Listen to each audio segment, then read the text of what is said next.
Good morning and welcome back to another episode of Breakfast with the Gators, part of the Stadium and Gale network, and brought to you by our partner, Norris Norris, PA. Norris Norris, PA is out of Lake City, Florida, and they are a preeminent law firm serving North Florida since 1985. And you give Guy a call at 386-752-7240 if you need any assistance with business law matters, real estate, wills, or trust and estate planning. Well, how's it going, fellas? How's everyone's weekend? Great. Not bad, man. Got back from a Christmas concert. It's that time of the year. Get to spend some time with family. Got to spend time with the Breakfast Boys on Friday night. So it was a good time. Got to watch our coach win a conference title. Yeah, good weekend. Had a little Christmas party, hung out, watched some football, and yeah, excited to talk with the boys. Yeah, three of us. Will was in town in Jacksonville, but surprisingly enough, did not show up to Dev's house to watch our coach John Sumrall win the AAC conference, clinch a berth into the college football playoff. And I'd just like to congratulate Florida, Ole Miss, and Virginia Tech for the openings in this hiring cycle for hiring a coach that has playoff experience. So I know there are a few schools in the SEC as well that had openings, but did not make as big hires as those three teams as previously mentioned. So a lot of fun. We got December, I think 20th, Dev, another watch party at your house to watch them go back to Oxford. I know they got blown out earlier in the year, but a much different Tulane team going into Oxford for round two. Yeah, and a much different Ole Miss team too. Different coach. Don't know what that's going to look like. Different operation for them. Yeah, sounds like another watch party's in the works for December the 20th. Will unfortunately couldn't be caught dead up in Nassau County unless it was for dinner reservations because he was in Fernandina Beach the very next night. So we'll extend the invite one more time and see if we can get old Willie into up in Yulee and amongst the Breakfast Boys December the 20th. Yeah, and Hunter made a nice observation before the show. It's he's been absent the last two episodes following his "Say No to Sumrall" tweet. So he might have disconnected himself from the podcast for a little bit. I know we've got some harsh questions for him. Certainly not the softball type he's accustomed to, and he might be avoiding us at this moment. But let's dive into I believe there's a 34-21, 31-21 victory for Sumrall and his Tulane wave over North Texas. Interesting enough, both coaches not going to be at their respective schools starting in 2026 with Eric Morris headed up to Stillwater and Oklahoma State. But Hunter, what would you see out of our coach? North Texas, the most prolific offense in the country, I think points and total offense, and they pretty much shut them down after that opening drive. Yeah, energy is the first thing that came to my mind. I think saw a lot of Gator fans on Twitter. It's the first thing they notice is Summerall on the sideline. Man, he's a madman. I mean, the energy he coaches with is pretty cool to see, especially coming off of the Napier era. Obviously, Cool Common Collective was kind of his forte, and sometimes that can be good, but sometimes you want your coach to show some life, and Summerall does that and then some. So that was cool to see. Had the early decision on the fourth and goal there that he went for. It was cool to watch him be aggressive there and it pay off with a touchdown. But I was impressed. I was impressed with what I saw. And like I said, the energy was just a breath of fresh air. It was good to see. Yeah, you've watched North Texas this year, and they're the highest scoring offense in the country. Come out opening drive, scripted drive. Tulane, I want to say Tulane gets them to really work for their touchdown drive. I think it took like 7 minutes, which isn't really North Texas's game, but a well scripted drive from Eric Morris. And then after that, I mean, 31 straight points. Tulane really retook control of the game after if you consider it a slow defensive start. I think that bend but don't break was kind of their game plan going in, and then obviously they bent and then they forced turnovers. So anytime you can force 5 turnovers in a game, chances are you're going to look up and be up 31-7 and really be pulling away from pulling away in the conference championship. So I was really happy with how they looked. I thought that he managed the game well. He had good feel for when to go for it, when to take the points.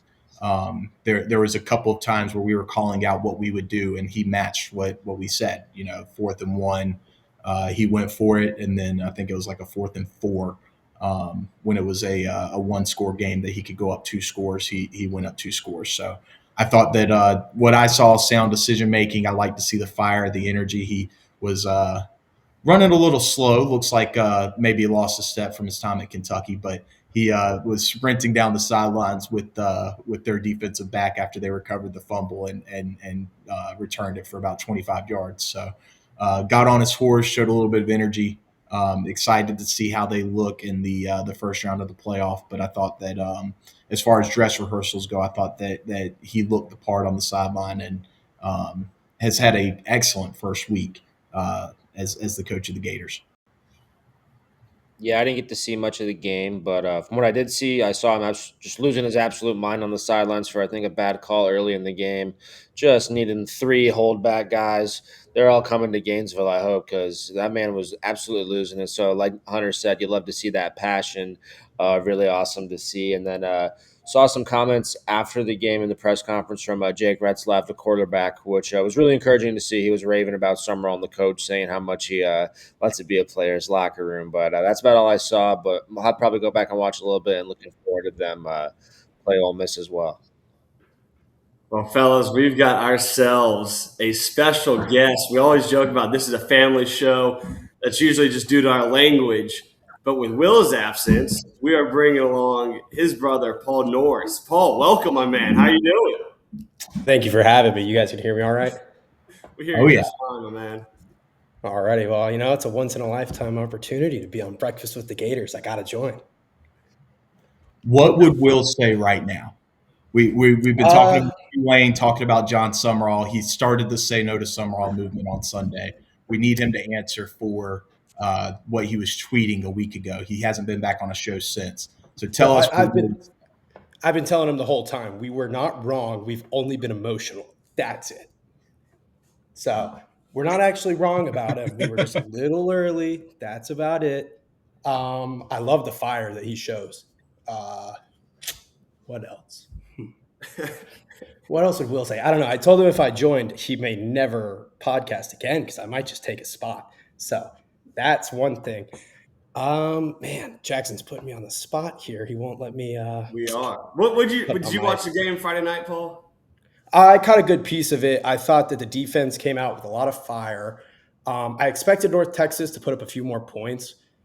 They kind of got screwed on that one punt return, the one where he was it a fumble or kind of knocked off the guy's leg? Yeah, down at like the 2-yard line. But Coach John, their team shows some fight. I love the emotions on the sideline. We were with a bunch of people and we started screaming, and all these people were like, "What the heck are you yelling about? What happened in the Tulane game?" And we're like, "Oh, nothing happened. You just see Coach John over there yelling and screaming." So that was good, but we're done with football right now. Let Coach John go coach in the playoffs, then come in, get a good transfer portal class.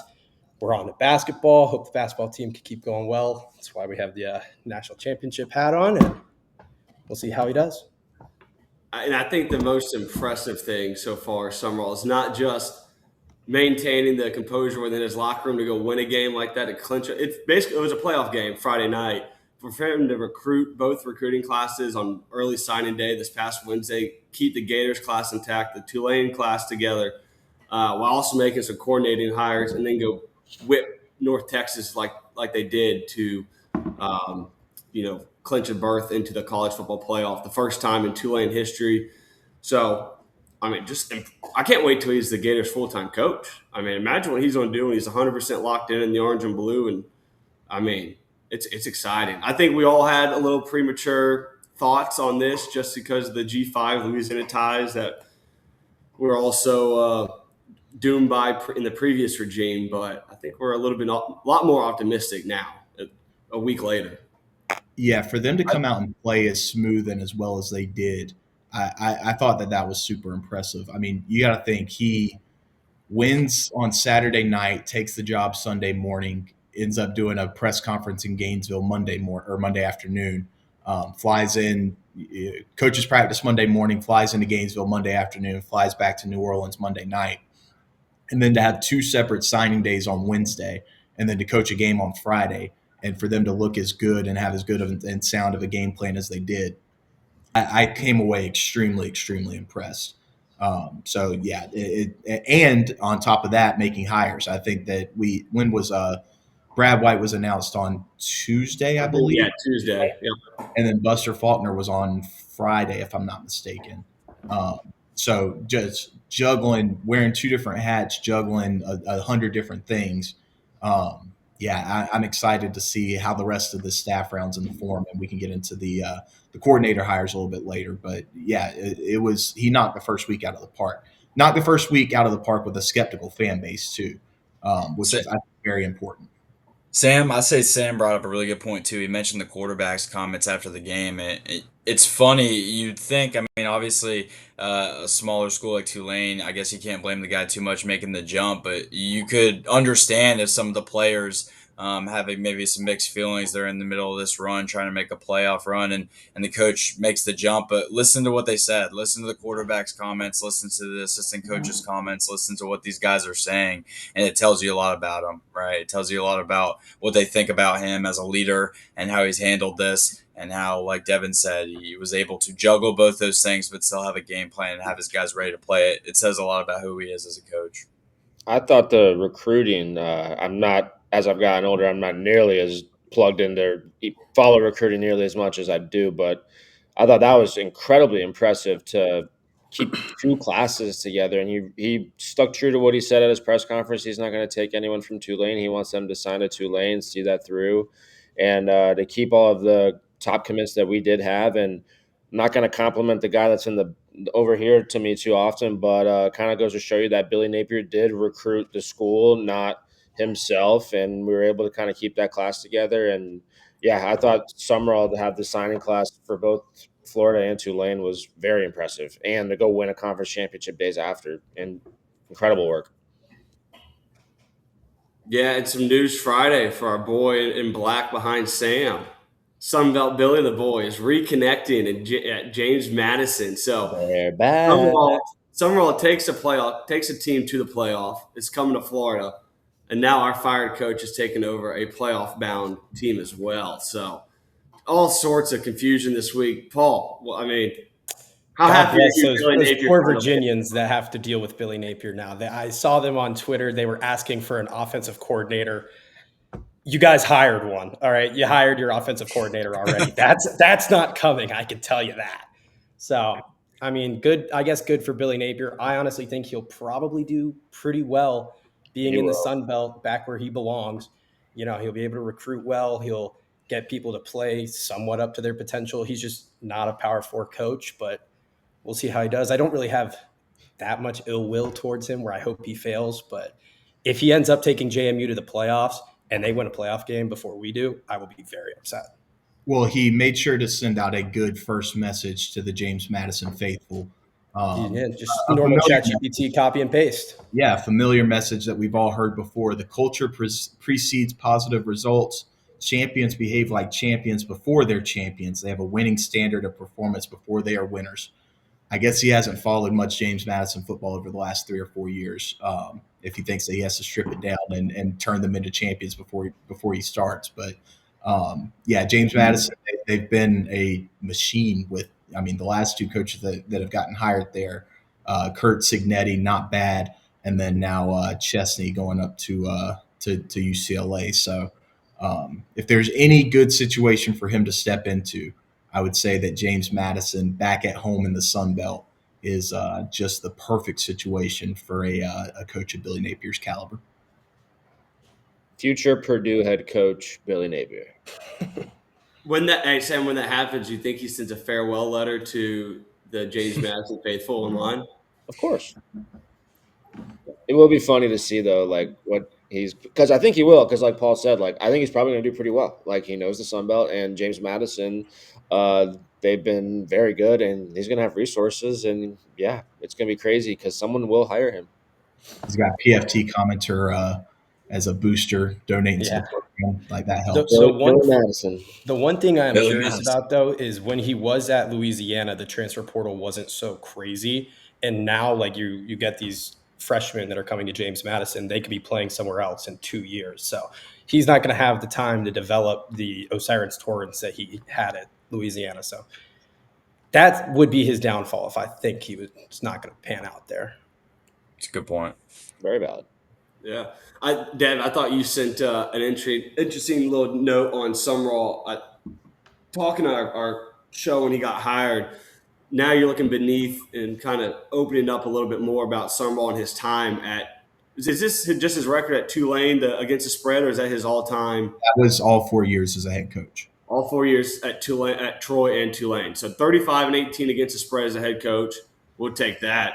27-10 as a favorite, 8-8 as a dog, 18-7 against the spread at home, 11-8 on the road, and 6-3 on neutral sites. So, and I think, correct me if I'm wrong, I don't have the number that I sent in front of me, but I think he's only lost as a favorite outright twice in his entire career. So that's a pretty darn good record to have. And one of those was his first season on a Hail Mary, and then the other one was this year against UTSA. So really good record as a favorite. Not very many letdowns so far in his coaching career. So hopefully that kind of continues through this year. He'll have the swamp behind him for home games, and you go on the road and play in some tough environments in the SEC. So if you win games you're supposed to win, that takes you a long way.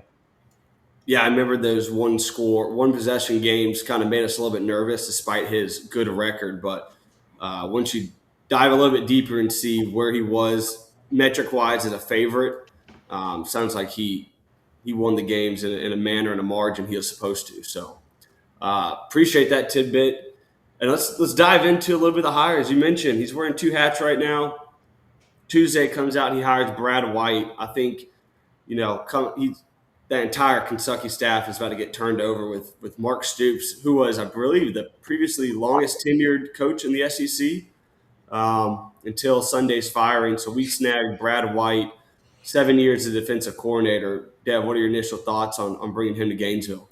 Yeah, a couple of guys off of that staff have gotten picked up at other SEC schools. So they've certainly, were in high regard, even though that staff was kind of outgoing and had kind of come to the end of the ropes at Kentucky. I thought that, we kind of all said it, but anytime you've been in the SEC for 7 years at one school, you've had success. I think 4 of his 7 defenses were top 25 defenses. And then obviously just from, the games that we watched between Florida and Kentucky the last 7 years, they had us in hell trying to figure out their defense. So I think Kentucky had a good identity to them that if Brad White is able to translate that into Florida, him and Sumrall, I think that defense should be taken care of between those two guys. I think he's got a track record in this conference of good defenses. I like that he's prepared to play against Georgia 7 years in a row. I like that he's had, pretty good success. There was one outlier, I think, where they, gave up 40 plus to Georgia, but the other 6 games during Brad White's tenure at Kentucky, I think Georgia only averaged like 21 points a game against them. So going to have access to more talent than he ever had before. And I think that it's a really good hire. When you look at, Billy's first staff and you have Patrick Toney coming in, who had his experience at San Jose State and Louisiana Lafayette for a year and a half as their defensive coordinator, and you get a proven SEC coordinator like Brad White to come in, that's already a much better start to this staff than what we saw under the last regime. Yeah, I think he entered in 2018, so we've beaten them 31 straight times. And his first year as defensive coordinator, he knocked off Dan Mullen to the Gators, I believe, in the swamp, even year. So I think that was a swamp game. Sam, your thoughts on Brad White joining Sumrall, who have overlapped in coaching together at Kentucky? Yeah, my thoughts exactly were that they didn't start beating us till that guy got to Lexington in that role. So, uh, like you said, Devin, the differences of having that than Patrick Toney being the first hire. Like I think Sumrall's making it known he needs to hire an SEC level staff, and I think this hire solidifies it. I don't think it's a flashy hire by any means, but I don't think it needed to be, especially when he is a defensive side of the ball coach. So I think some people are like, oh, he said I'm not going to hire my friends, and this was his friend because he coached with them, and they said that they're friends out in public, but I don't mind that one bit. That guy's had great defenses at Kentucky. Like you've mentioned, there's going to be a lot more talent here, and I'm very excited. I think it's going to be a very sound, stable hire, and I'm looking forward to it, especially with all the talent we already have on campus to try to fit that defense. He's had some great edge rushers come out of Kentucky. Some other good defensive players have come out of Kentucky. So yeah, I think it's a solid hire, and I don't think that was necessarily the hire you needed to nail. And I think he made a great hire. And I think there's a difference between friends and respected colleagues. And I think that's what Brad White was to Sumrall at Kentucky, and he's seen what he's been able to do. With him on the market, I thought it was a fine hire. So, offensive coordinator is what he needed to hit a grand slam on. That was the talk. In all the press releases that were released, John Sumrall made it known that this school is known for high-powered offenses, and that's what he's going to do and bring them to Gainesville without really a track record of ever having a high-powered offense at Troy or Tulane. He goes out and gets Buster Faulkner, arguably one of the hottest names out there. I believe he interviewed for the Memphis head coach job. A few other offensive coordinator openings were going after him. I think Clemson was in the mix as well. But Sumrall able to land him, I believe, Friday. So we were all ecstatic about that. Paul, what were your initial thoughts? Have you done the homework beyond him at Georgia Tech? I've done a little bit of the homework. I know he had Stetson Bennett, who was 5'10", running around there playing like he was a Heisman quarterback, and went, God forbid, back to back with Georgia for the national title. So always good when you get someone like that who wants to be a Gator too, because he was getting other Power 4 offers, and so when it's nice to have a coordinator choose us, and it was nice, like Devin said, it's very refreshing to go out and actually hire proven coordinators rather than some project like Austin Armstrong, who is getting his first job ever, basically, and it's to be the defensive coordinator of the Florida Gators. So we'll see. Hopefully he can develop DJ. I hope DJ stays. Hopefully he works with the mechanics and everything, because I feel like DJ, every time he drops back to throw, has that country accent of Billy Napier in his head, and that's just not what you need right now. So we'll see. Hopefully he can do well. He needs to retain the offensive players he's got now and try to hit the transfer portal and go swing some of those offensive linemen from Georgia Tech.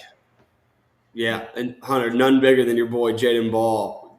Just give us your overall thoughts on Buster Faulkner coming to Florida. Yeah, first off, awesome name. Can't wait to be calling for Buster to dial it up on Saturdays, so that's fun. You mentioned it, hot commodity, right? Clemson coming after him. I saw A&M was coming after him. I'm sure other schools would too, as the season comes to an end. And so to be able to land him, and I'm sure it was not cheap to do it, really shows you that Sumrall means business. And then from offensive standpoint of just what Buster brings, it's adaptability. I think a lot of people see that he's the Georgia Tech offensive coordinator. They think Haynes King. They think power run, and in their mind, like, all right, we got a guy that just runs the ball, and that's his focus. But when you start to dig in, it's a lot more than that. This guy adapts whatever school he's at, right? Paul mentioned Stetson Bennett and what he was able to do there, and that year where he finished fourth in Heisman voting, and you see what he's done with Haynes King's career over the last 2 years. But he adapts to who he has at the quarterback position. Quez Watkins, receiver for the Eagles, that was his quarterback at Southern Miss, and he put up plenty of numbers with him. So it doesn't matter who's back there, who will adapt to the guys he has. I think, Jackson, you mentioned in the group chat, correct me if I'm wrong, he had a guy average almost 350 through the air at Arkansas State. I mean, it doesn't matter who's back there. He's going to adapt to his playmakers. And so, while Haynes King and the power run comes to mind, he is going to get the best out of his guys. And like Paul said, I hope DJ stays and he's able to work with him on the mechanics and turn him into the playmaker we know he can be. So just really excited for Buster to come to town and get to work. Yeah, and that was a name Lovelace and I brought up last December for Napier to hire if, had that ultimatum of he's got to hire an offense coordinator. Obviously, that never came to fruition, but that's the name we wanted a year ago in this cycle. So, Arkansas State, I believe he broke multiple school records on total offense, passing yards, passing touchdowns, first downs in the season. At Middle Tennessee State, he had, I believe, 3 years, about 190 yards rushing a game. I think 1 year over 200. And then his final year there, he threw for over 4,000 yards. So the ability to adapt is what strikes us as an opportunity for us. If Lagway stays, who I believe has a new quarterback coach, was that a rumor or is that confirmed? I believe it's Jared Goff's quarterback coach now is who he's under. Yeah, That's right. So hopefully some development there. Now with Buster Faulkner, I don't know if Faulkner's going to be coaching the quarterbacks as well and being hand-on in that quarterback room. But, yeah, exciting. Thank God. We finally got a real play caller in Gainesville for the first time, it feels like, and in a decade, but it's really been since Dan Mullen's been here. Yeah, it seems like the plan is for him to coach the quarterbacks too. I worried a little bit about the idea that Buster Faulkner is going to have to change from what he did at Georgia Tech, and we're asking Sumrall at the same time to also change what he did at Tulane. And the combination of, okay, what we've watched the last 4 years at Tulane and Troy, what we've watched the last couple of years with Buster Faulkner at Georgia Tech, we're wanting both of these guys to change what we've watched them do for the last several years. That's something that concerned me. And then the more that we've read into Buster Faulkner, the more that I've liked what I've heard about how he is adaptable and how he does change based on his personnel and the guys that he has, running his offense at quarterback. So the adaptability part has me excited. It has me thinking the way Dan Mullen used to change, his offenses and the way that they looked based on if he had, Kyle Trask at quarterback or if he had Dak Prescott or Nick Fitzgerald at quarterback. So hopefully we see that kind of adaptability. I'm excited to see what the offense looks like. And he said all the right things during his introductory press conference, but I think that these hires, especially when you're on an offensive coordinator cycle where Ohio State's looking for a coordinator, Oregon's looking for a coordinator, Texas A&M's looking for a coordinator. Ole Miss, another playoff team, is looking for an offensive coordinator. All these major playoff schools are looking for offensive coordinators, and our guy Sumrall was able to go out while he's still coaching and focusing on his playoff run, and he was able to land his top choice or one of his top choices at offensive coordinator. So super impressive hire. There's a lot of really good scouts and film guys that are in love with Buster Faulkner's offense and the things that he's done. The creative ways that he's designed his run game at Georgia Tech, and the route tree that he's bringing to Gainesville. So really, really excited to see what this offense looks like and to see how they fit it around DJ or fit it around another guy. Aaron Philo at Georgia Tech's been a name that's kind of gone around that might be looking to come along with Buster Faulkner. So whoever it is at quarterback next year, I think that they're in good hands. They're with a coach that's going to put them in a position to be successful, which is exciting for us as fans. Yeah, and I think what we hit on with Allie Peak on the show earlier in the week, this is before the Buster Faulkner news got released, but that 05 season, we go on the road to Alabama, get thumped 31-3. Urban and Dan Mullen are trying to run their spread offense and realize we don't have that personnel to do so. They get together, revamp the offense to that more pro-style look under Chris Leak, utilize the fullback with our boy Billy Latsko, who's been on the show, get him more involved, and having someone with the ability to adapt who might need to change on the fly is certainly going to be very beneficial for us in Gainesville. If something's not working 1 week, he's got the ability to go deeper in the playbook, change the scheme a little bit, and fit it to what our personnel is going to look like. So a little bit of recruiting left. I know we got another signing period in February. I don't know how many more high school targets are on the board. But obviously, that transfer portal opens up January 2nd or January 3rd. I know some guys are already entering it. I know it's not official, but there's releases out there. So they got a full month to do their homework and go identify which pieces are in the facility they're going to be able to retain and what's going to fit what he wants to run, and and go ahead and get a head start in the portal and find additions that are going to make an impact on the Gators next year. So, anything else hit on coordinators wise, or do you guys want to jump into playoff talk with the 12-team release that got dropped Sunday around noon? Yeah, nothing Tulane's else. the pick, right? Was you that? say? Said Tulane's the pick, right? Tulane win the Natty. We're going to be along for the ride. Yeah, what a hell of a recruiting pitch that's going to be for Sumrall here in Gainesville. If he can lead the Green Wave to a national title, why can't he do it for the Gators? Hey, he beat the ACC champions already, so that's a good start. He beat the ACC champs with a G5 team. Imagine what he'll do once he gets an SEC team. With his former quarterback. Yeah, It is funny that he pulled Ole Miss of all the schools. We can't escape him. I had a nice tweet that got into LSU. I don't know if they just searched Lane Kiffin's name in the Twitter search bar 24/7, but I congratulated, like I said earlier in the show, I congratulated us and Ole Miss for hiring 2 playoff experienced coaches in Pete Golden and John Sumrall, while Lane Kiffin gets to watch from his home in Baton Rouge. They certainly did not like that tweet. So, Hey Jackson, I think Tulane Ole Miss got the 3:30 draw. What time do you think they're going to start tailgating out in the Grove? 3:30. ooh. I mean, there's not a lot of time. 2:30 they have. local. 2:30 locals. That makes a huge 2:30 difference in local. an hour. Oh my Ooh, goodness! They maybe might get there by noon. noon. maybe after Yeah. brunch, you got to get brunch over with, and then once brunch is done, they can maybe show up about 1:30 in the afternoon and get an I hour. thought you guys had just made up with Ole Miss Twitter after this Lane Kiffin fiasco. Now I you're was- just going to get them all back mad at you again. I was going to say that too, Paul, but I think they do. And the Velvet Ditch, how they say no one ever leaves. You have a population of 26,000. Everyone who goes to that school leaves that godforsaken town eventually. So, Now, I will say before we get into Tulane specifically against Ole Miss, I have taken on my normal December moniker, Big Dev, Big Ten Dev, whatever you want to call it. I'm just going to go ahead and claim Ohio State, Indiana, Oregon.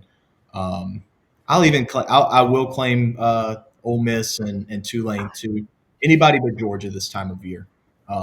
So that's the fandom from here on out. Whatever makes the toughest path for the Georgia Bulldogs is the path I'm looking to take.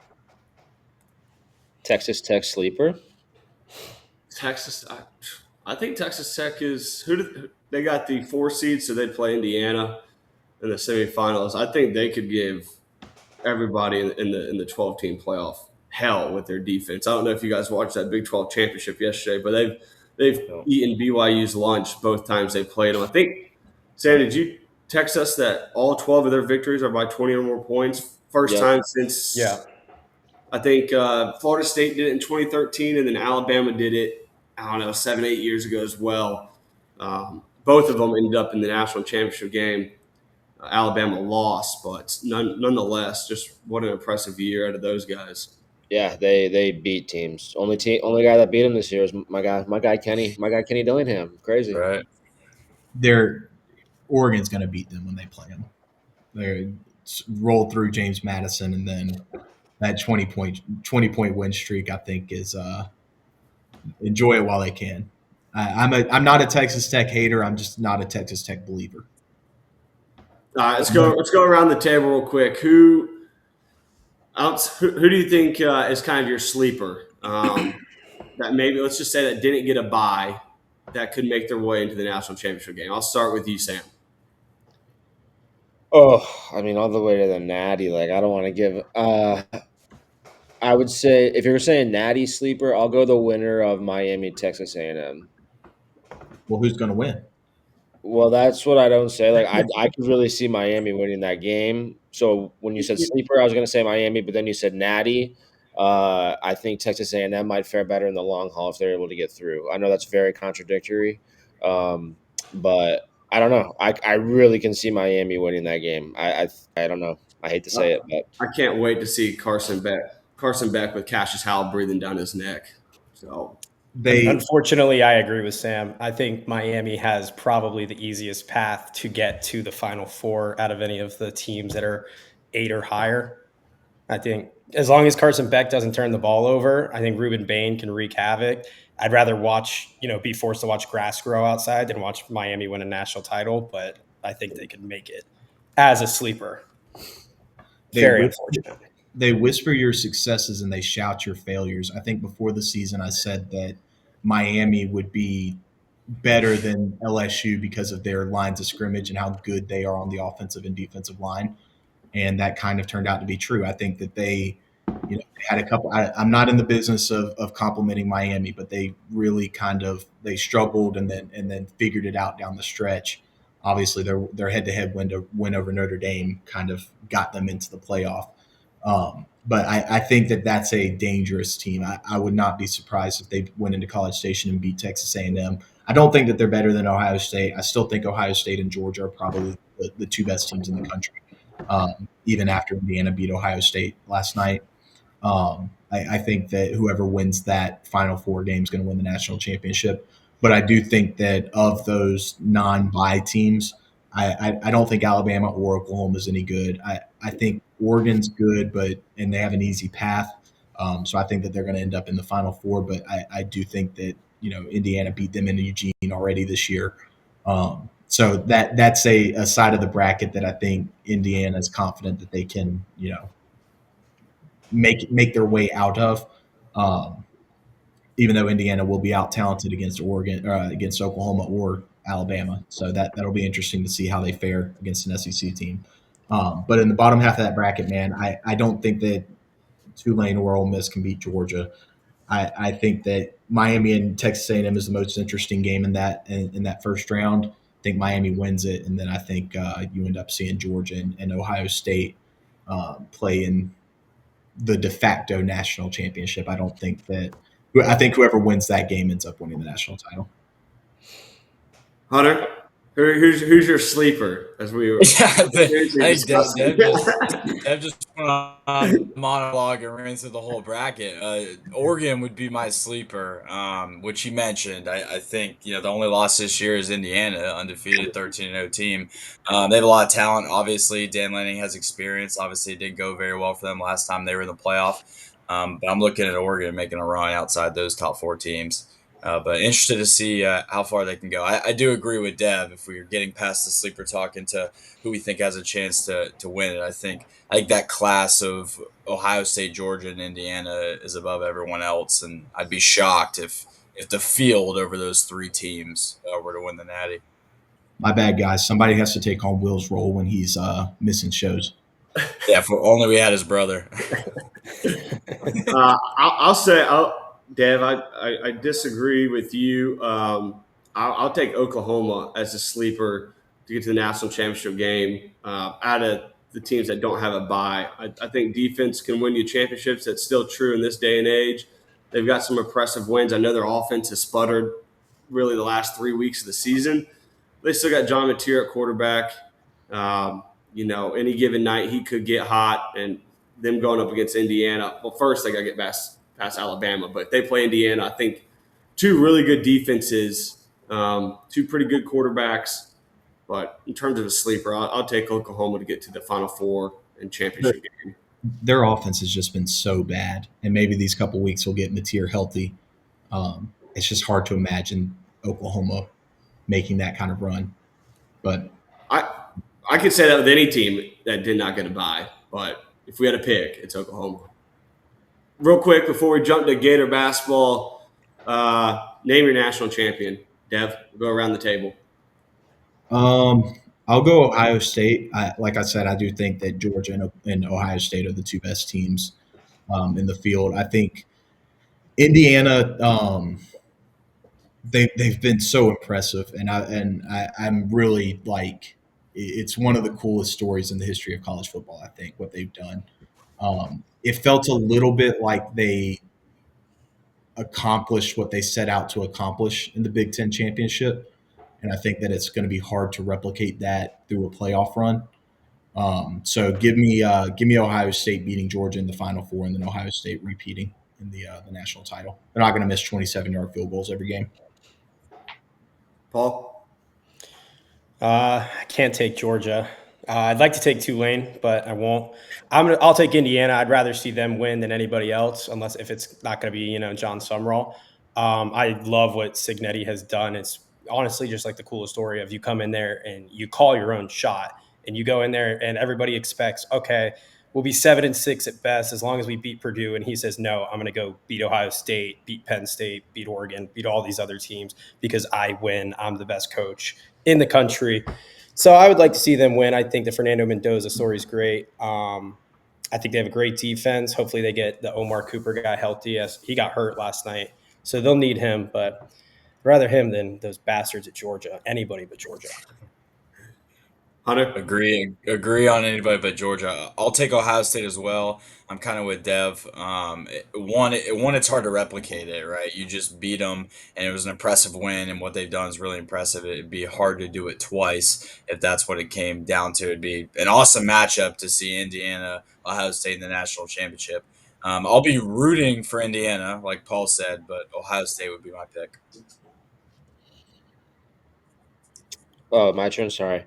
So we saw this the second year of the 12-team playoff, and last year Ohio State went on this great run, won the home game, plateaued that into a big win over Oregon, and went on a great run. And I like to think history might repeat itself here, and a team that doesn't have that first round bye, and I'm going to go with Oregon. So why not get a little weird? Give me Oregon. They used that first win against James Madison, bless their hearts, but use that to really roll the ball. And I think it was Hunter that said they've learned from their mistakes from last playoff, the woes, and Dan Lanning's got a little bit of a switch to him. Yeah, give me Oregon. Why not? Let's be weird. I like it, Sam. I'll take the winner of Texas Tech, Indiana in the Final Four. Kind of two different ways these programs have conducted themselves, with Indiana just going out and getting the best coach out there with anybody not really knowing who he was. And then you got Texas Tech on the other hand, who just got some billionaires together and just dump all the cash into a roster, and now they're getting a bye in Big 12 champion. So I'll be rooting for it. Too. They got Joey McGuire's a great coach. Well, you can't Who's take going to win that game? who's going to win the You game. got to make a pick. I'll take Indiana, and I'll have Indiana winning the national championship. None of us want to say what deep down we're all kind of thinking a little bit, and I'm not going to say it. Georgia's damn good. Georgia's damn Georgia's good. good. Gunnar Stockton is not a national championship winning quarterback. He doesn't have the look of a national champion winning quarterback. Doesn't. You can't Alabama win a won national lot of championship when your name's championships. Gunnar. Nick Saban won a lot of titles with not national championship caliber quarterbacks. So Where's the national championship at this year? What stadium? Miami? Is it in Miami? I don't know. Just ask Will where he canceled his hotel reservations from last December. Oh, I know next year's in Vegas. I believe so. We should be getting rooms. Sam will come crash to your pad, play some golf. That should be friendly for the pockets.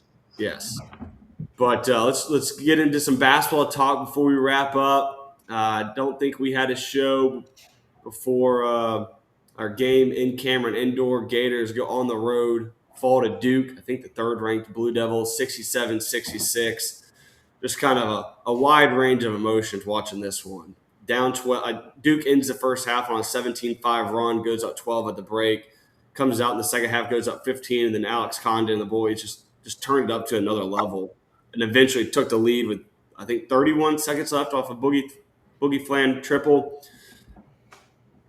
Hunter, what are your thoughts? What did you see out of the Gators despite our third loss? I know our next loss would match last year's loss total already, and we're still not even really – we just entered the halfway point of non-conference play. But overall, what did you see out of the Gators?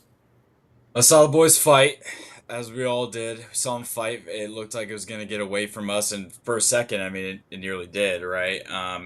Hard to come back against a team like that in a place like that, down by 15, 16, whatever it was. To watch them fight like that in the second half was impressive. Tommy Haas is insane. He's ridiculous. I mean, watching him play is a pleasure. It's like last year whenever Walter Clayton would have those games. I remember we'd send texts just saying, appreciate watching him play, because soon he'll take off the jersey and you won't be able to do it anymore. That's how I feel when I watch Tommy play. So it was a joy to watch him. Boogie obviously hitting that big shot. It hurts because it feels like a shot like that in Cameron Indoor, a 3-pointer to take the lead and potentially take them down, is a moment that we would look back on towards the end of the season as what catapults him. And who knows, it may still be that moment. But then obviously the final possession there, ball off his leg, Todd trying to get a timeout in there, savvy move by coach. It was tough. It's tough. It shows you obviously you got to put 40 minutes together. I think that's Todd's message to the guys as we go into this UConn game.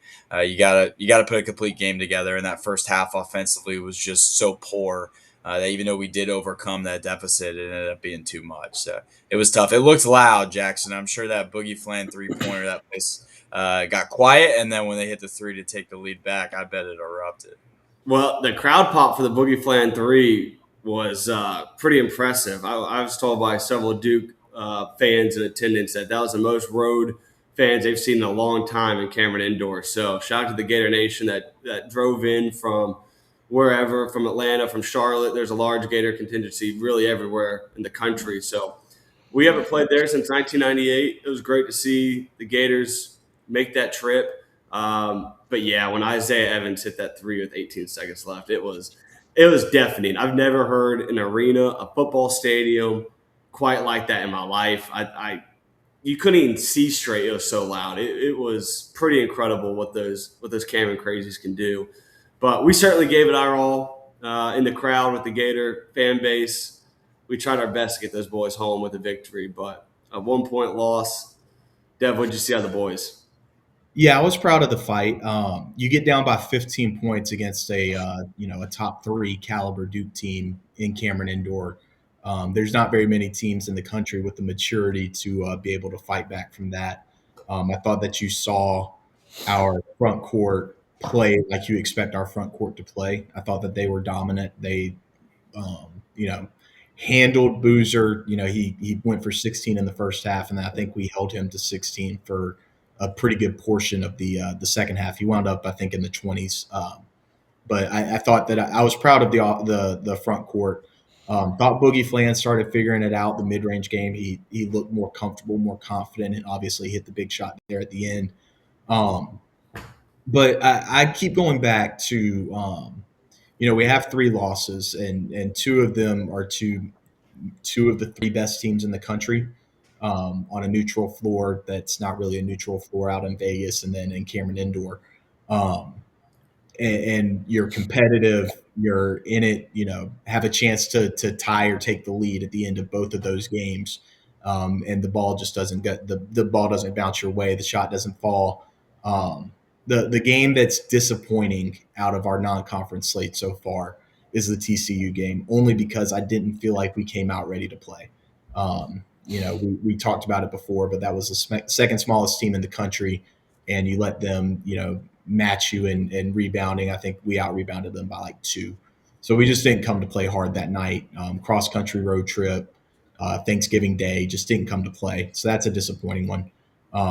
But as far as the Duke game and then going forward into the UConn game, I think that I think that this UConn game is key. One of these top 10 matchups, we need to get one on the board. Obviously, we have a couple of decent wins against Miami and Florida State, but one of these high one quad 1A type wins on a stage like Madison Square Garden, I think that not beating Duke just ramps up the intensity and the pressure for us to win this game. So, well, Dev, in order to beat UConn, we're going to need a little bit more stout play out of our guards. Paul, another abysmal shooting night by our boy Donnie, number 1. 1 for 10, 1 for 6 from deep. What are your thoughts on the Princeton transfer Xavier Lee so far? Well, he's making me look bad because I keep telling all these people, I'm like, all right, you shoot 37% from 3 or whatever at Princeton. There's no way you can go and shoot like 10%. I'm like, it's statistically impossible. You have to make one eventually. And he's proven me time and time again, that doesn't have to happen. But, I don't understand. He looks like he's out there shooting AAU, ready to play for the Harlem Globetrotters, making TikToks. It angers me a lot. But no, I know Todd doesn't want to do it. It seems like the team likes him, but the guy's got to sit on the bench. He's got to come off the bench for like 15 minutes a game. get the ball out of his hand. Urban's been playing so much better than him.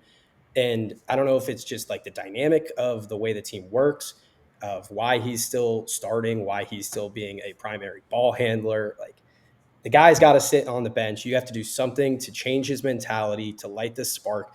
We were playing FSU and the guy was 0 for 7, 0 for 8, and he's over there laughing with the FSU sideline. Like, that should not happen. Lock into the game. So I don't know. In terms of Boogie, it was a lot better against Duke. I liked that he was going to the mid-range much more often. He was actually being aggressive for once, rather than we drive to the basket and then we just dribble back out to the outside and just do nothing with the ball, and we sit there and hold it for 30 seconds. So it was very frustrating to lose that game, especially when you hit that late three and then you're coming back down with a chance to win the game and you have a timeout and the original screen that's at the top of the arc doesn't work. Like, you should be spamming timeout there, but it's the way the bounce goes. I still think this is a very good team. Well, I think they're going to beat UConn somehow, some way. We're going to find a way to put the ball in the basket.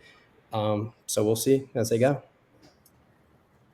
Yeah, to your point, to not call a timeout there to me is really, looking back on it, I think Todd knows he probably should have done that. And he just waited too long. I mean, when you're running that action and the first screen doesn't work and he looks lost at the top of the arc, you have 13 seconds left. You should be saying timeout, timeout. If you're not going to call it like as soon as you're coming up the court. But then, on the other side, you have a foul to give. I know you get caught in a screen action, but so not to hammer Todd, but there's a couple questionable decisions there. For sure, 100%. And no, like you mentioned, Boogie, the mid-range game, that was nice to see, and him to hit that shot. And it's tough how it unfolded. One, at the time, I think it called then for him to dribble it off his foot, but he didn't have his running mate with him. He's doing it all by himself really as a guard. And, you do have the splashes of Urban, but I really don't think Boogie's on the court for all that one because, he's got to get some rest. But tough to lose a game like that. It really is. That would have been a great win. That would have been awesome. He also needs to be smarter about his fouls. In the first half, he got 2 fouls, and the second one was on some jump ball, and he had to sit out for like 7 minutes in the first half. You cannot do that as a D1 point guard who expects to be a lottery pick. You got to play smarter than that. Just can't happen. We've been pretty bad as a team this whole year with our foul trouble and just situational. Yes. And I'm not here to complain about the refs, but the refs in Cameron were absolutely awful. Terrible. I don't know how these guys still get paid to referee basketball. Yeah, that's a good point. We haven't even touched. There was some. Whew. Man, the game was a game. Lost by 1 point on a game where you had there was a few ones ever. That was crazy. It said you lose by 1 point in a game with the most clear goaltend of all time. Not to mention somehow Tommy Howe gets called for a flagrant foul. That's him protecting the basketball, which Cameron was worse than a flagrant. It was a technical somehow because they don't even get me started on the dead ball technical. You get to go choose whoever you want to shoot the free throw. So somehow, some way, you get to choose your best free throw shooter rather than having someone with bricks for hands go shoot it. And what if that was us, Micah would have been on the line.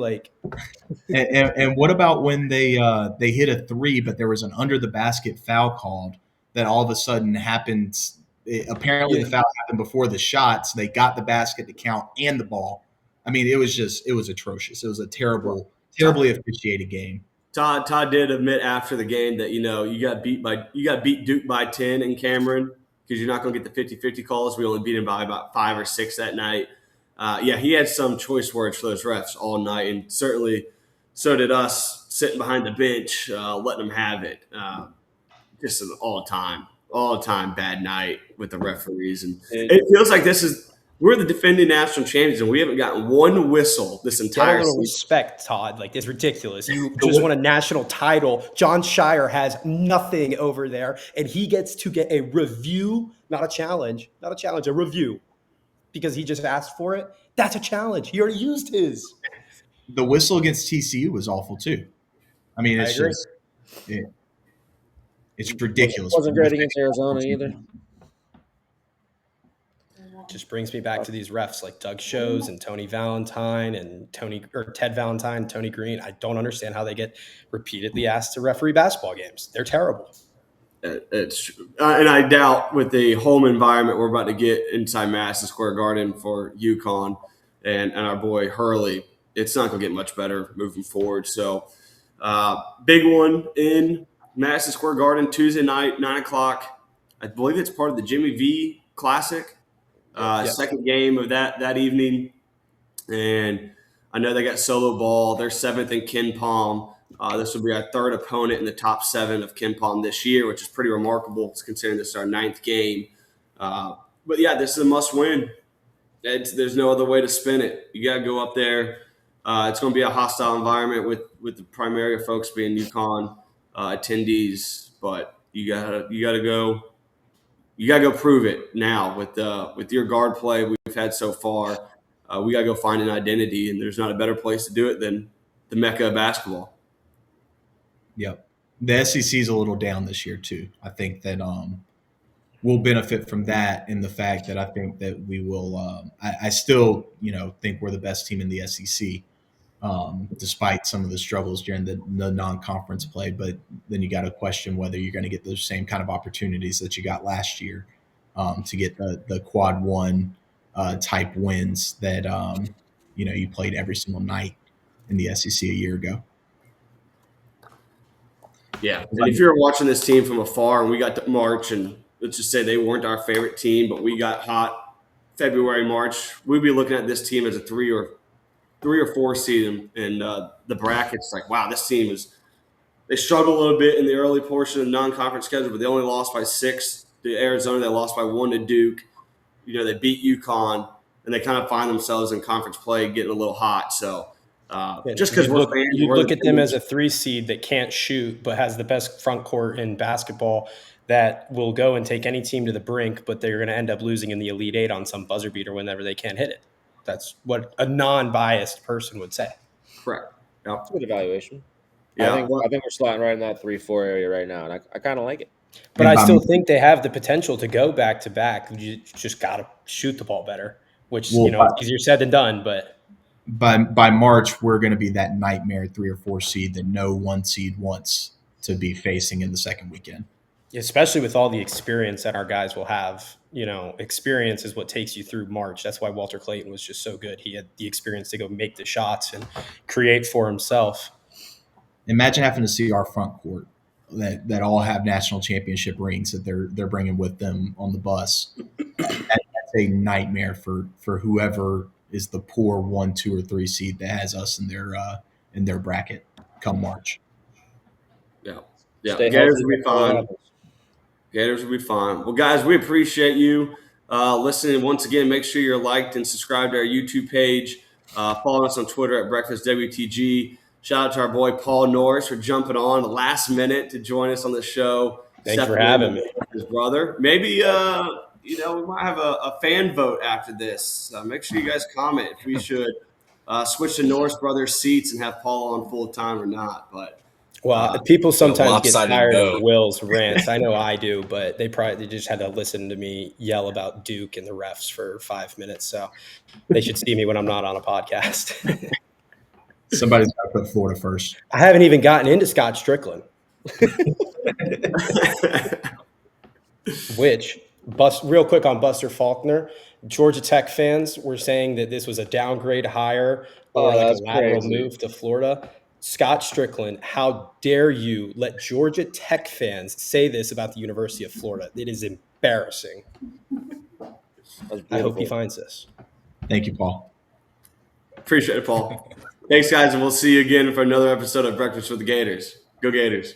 Go Gators.